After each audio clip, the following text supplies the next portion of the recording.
Hi, I'm Michael Wren. I'm the Chief Winemaker at Wren Estate, which is based in Heathcote, about 90 minutes north of Melbourne in Victoria.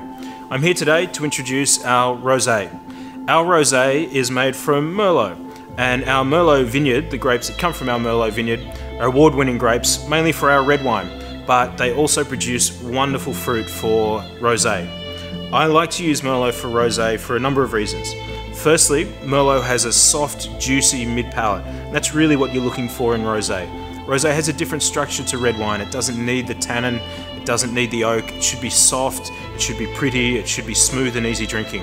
And Merlot as a variety has those natural characteristics naturally. For the rosé, we pick it a little bit early, normally two weeks earlier, so that we're retaining a little bit higher acidity, a little bit more freshness and brightness in the wine.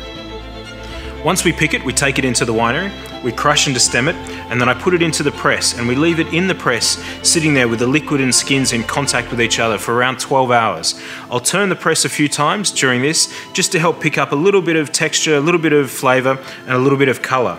And then after 12 hours or so, we'll press off, we get the wonderfully bright pink juice, and then we start the fermentation. Post-fermentation, we end up with this beautiful rosé. And I like to dissect the wine in three ways. We have a look at the wine, we smell the wine, and we taste the wine.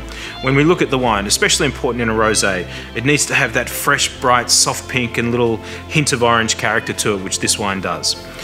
When we smell the wine, because it's a little bit early picked, we're picking up more blue fruits, more spicy violet and blue fruits, which are beautiful in a rosé.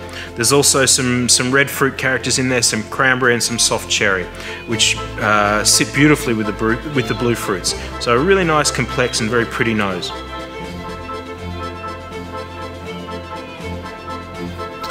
Then when we taste the wine, we get very similar characters coming through. We also get a sense of the freshness and the brightness, that wonderful crisp acidity in there, but also with the 12 hours in the press, which is not a technique that a lot of winemakers use, but for me I really love to use it and think it's an important part of the process because it helps us pick up a little bit of roundness, a little bit of texture, a little bit of body and creaminess, which just adds to the softness and smoothness of the wine. So we get those red and blue fruits on the palate, then lovely, creamy, silky characters across the palate. So beautiful to drink by itself, but also amazing with food. I hope you enjoy drinking it.